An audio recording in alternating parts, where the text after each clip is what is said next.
everyone, I'm Lizard Girl and this is my husband Sam, and today we're going to talk about how we upgraded our Crested Gecko tank. So we've had our Crested Gecko Leif in a 20-gallon tank since he was just a hatchling. We've had him for around 2 years probably. Something like that. I think we got him one Christmas. His tank was a old vertical fish tank that Sam helped me renovate. Sam built the background on it and it's really nice. Like, it holds humidity really well. We've got it bioactive and the plants are really thriving in it. But there's a few things that I really dislike about it. One, I think it's way too small. There's a lot of people online that will say that even adult crested geckos can live in a 20-gallon their whole life. I don't agree with that. After having Leif, I think he needs way more space. He loves to explore and climb, and I just don't think that's adequate. I also don't like its top opening. So I feel like I am always a scary giant reaching down on him. So it's been hard to bond with him because he can't really see me and I'm on top of him. So I've wanted a front opening tank for quite a while.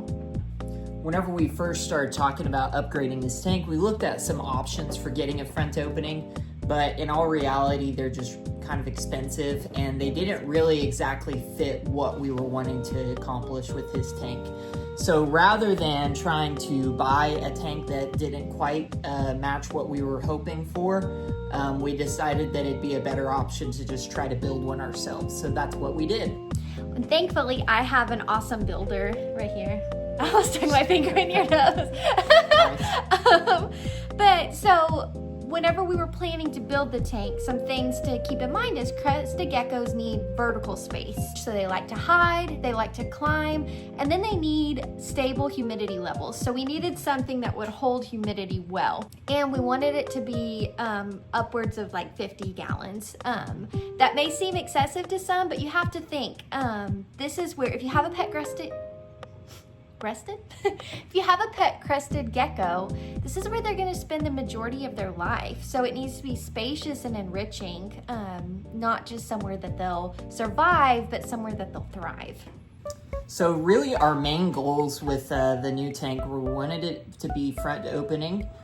We also wanted to make sure that it had lots of leaves and foliage and stuff and lots of place for plants to climb and grow. And then of course we wanted good lighting to make sure that the plants really thrived.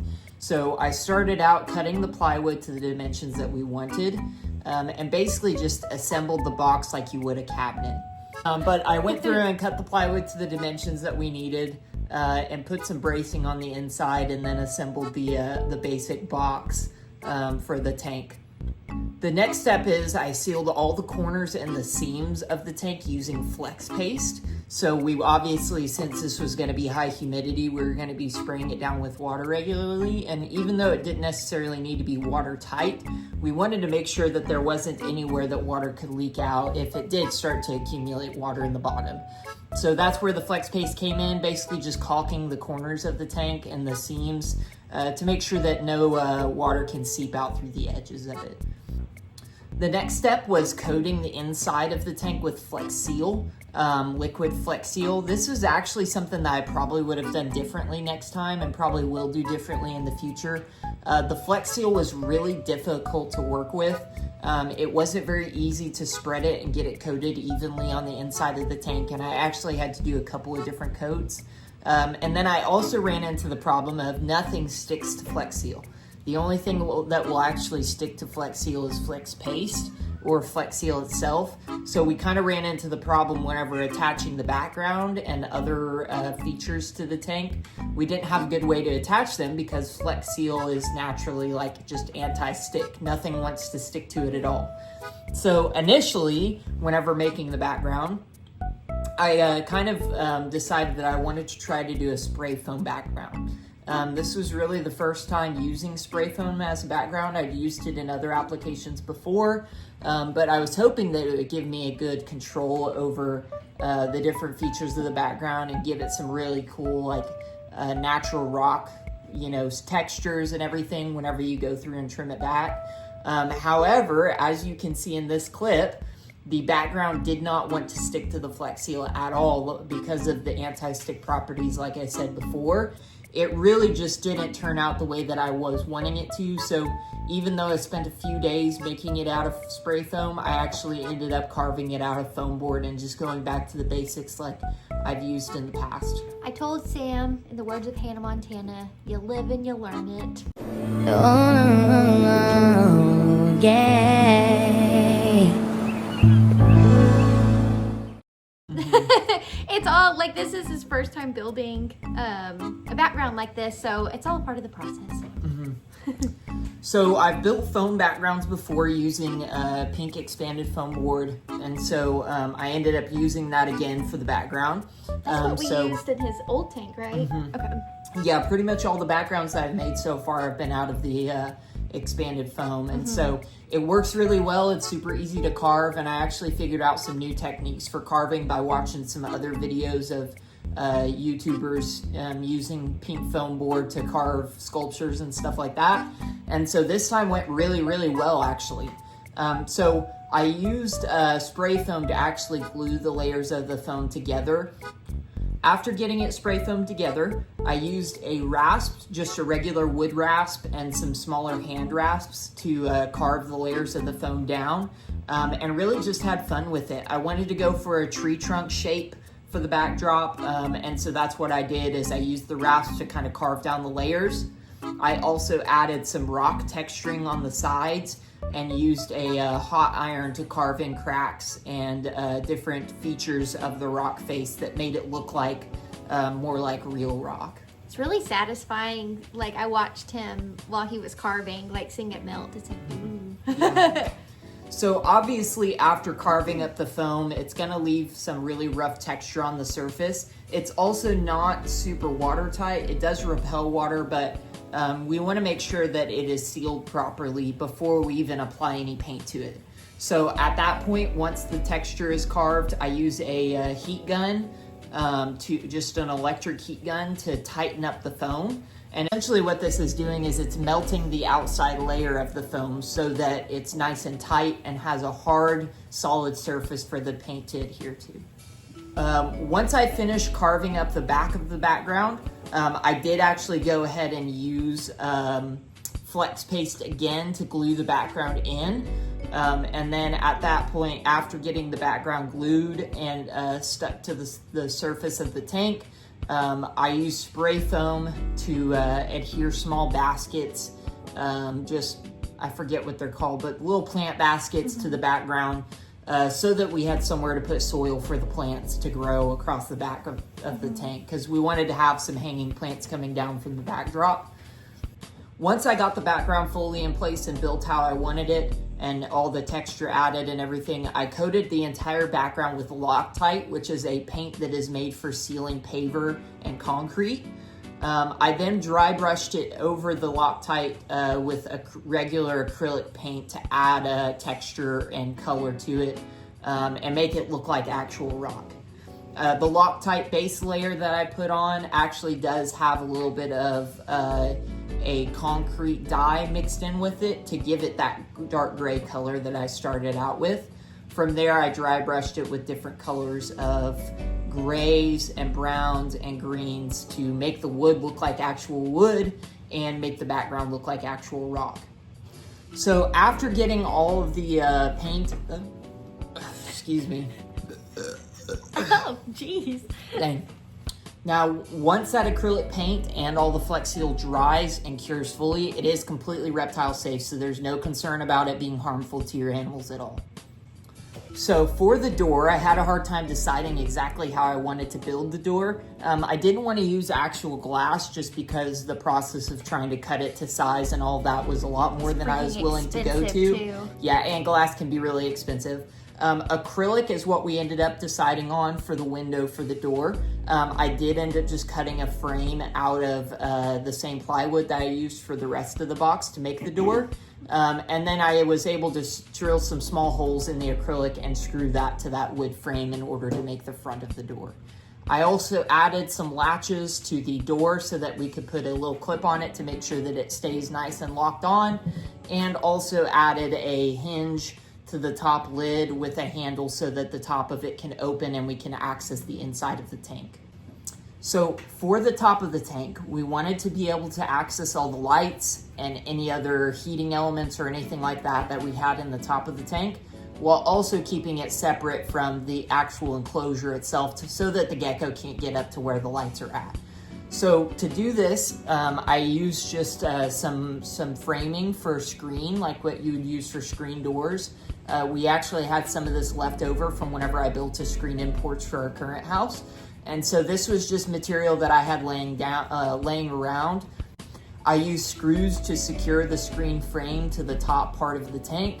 And it worked really well to keep the lights and give the lights something to rest on while also keeping them separate from the gecko's enclosure. For the outside of the tank, also we have a special guest. He worked really hard on this tank. He did. With his little paws. Mm-hmm. Yep, he was very interested the whole time I was working on it. That is true. He said, I'm out of here. So for the outside of the tank, we decided that we wanted to go with a matte black paint finish. I initially tried spray painting the outside, but I just wasn't really that happy with how it turned out. You could still see a lot of the grain showing through underneath, and there were some areas where it just wasn't really coating very well. So instead, I decided to go with a roll-on paint. I forget what brand I used or anything like that, but it was basically just the cheapest matte black paint that they had at Lowe's or Home Depot or wherever I got it from. And it was actually exterior paint, just to make sure that if it gets wet or anything like that, it's not just gonna immediately start peeling. So at this point, the tank was basically finished. All that was really left to do was mix up and add the substrate in, and then get plants added and introduce Leif. So this is where Tay comes in. Yeah, okay, so we started with a drainage layer. We used these little clay balls. It's what we used for Leif's old tank. Editor link here. Mom forgot to mention that they added weed barrier to keep the soil and clay separate. See, Mom owes me more worms for this. Then we added our substrate. We did a mix of peat moss and coconut fiber, which I recently found out you can get giant bags of it from like Home Depot or Lowe's, and it's so much cheaper than ordering like the actual like jungle mix, like the Zilla brand. It's the same thing and you can get so much more. But we did end up using the Zilla brand this time. Yeah. But yeah, so we mixed that together and we thought that would be really good for our plants. Next, I did some research of some plants that would do well in a terrarium-like environment and that were safe for crested geckos. So I got some, I'm gonna butcher these names, so I'm gonna put them up here, but Dracaenas, bromeliads, pothos, I can say that one, and nerve plants. So we got a mixture of all of those. I also had some pothos that I had been propagating for a while. We put the pothos in the little cups that were on the background, and then the rest of the plants we planted directly into the soil. Now we did rinse off all of the old soil that they were planted in and the leaves themselves, just in case there were any harmful pesticides. So we rinsed it all the way down to the roots. I'll add a link in the description of other safe plants, and I'll keep you updated and let you know how well they're doing. So far, so good. They seem to really like the humidity. So after we added the plants, we added in some sphagnum moss and some leaf litter. So that is really good for maintaining humidity, and it feeds our little helpful critters. So after we added all of that, we added some springtails and isopods. Springtails and isopods are amazing for bioactive tanks. I think they're the core of bioactive tanks.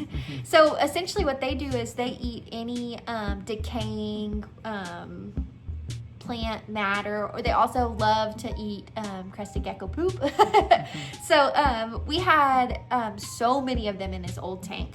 So I took a little cup and I got some soil out of his old tank to get the springtails. I did buy some new isopods because I saw them at my favorite pet store and I thought they were really cute. We ended up getting some really cool colored ones. So after getting our substrate added, getting all the plants put in, and adding our cleanup crew, the isopods and springtails, we let the tank sit about 2 weeks to allow the humidity to stabilize and really give the plants time to settle in and start to develop a good root system. During that time, we added in a thermometer or a hygrometer, which measures both the temperature and the humidity inside the tank.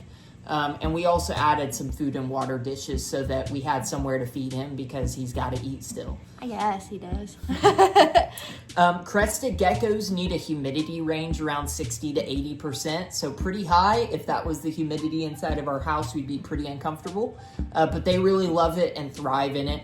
It's okay if it drops a little bit at night, but we want to try to keep it fairly consistent. And the way that this tank is sealed up, I think it's going to do a pretty good job of maintaining that humidity. Once everything looked good as far as getting the plants established and the isopods and springtails introduced, and also monitoring the humidity to make sure that it was staying consistent, we introduced Leif to his new home. So at first he was a little shy. So a little background about Leif is in our old tank, we left it open, the lid open like that much, and he got out and he dropped his tail, and that was very traumatic. And I was really nervous that he wasn't gonna make it. Ever since then, he's been super shy.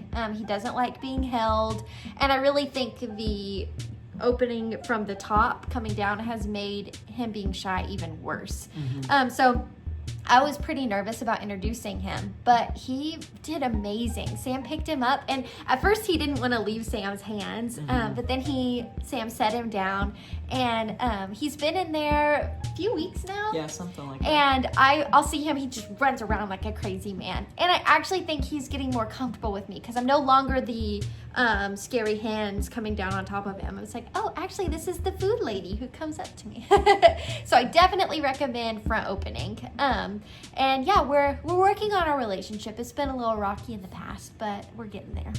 One thing I did forget to mention is I added a few hides and some decorations and things.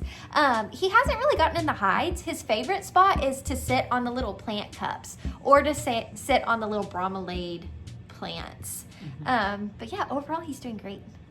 So before we go, I have a request for you guys. 2 things. 1, I can't be Lizard Girl and he just be Sam.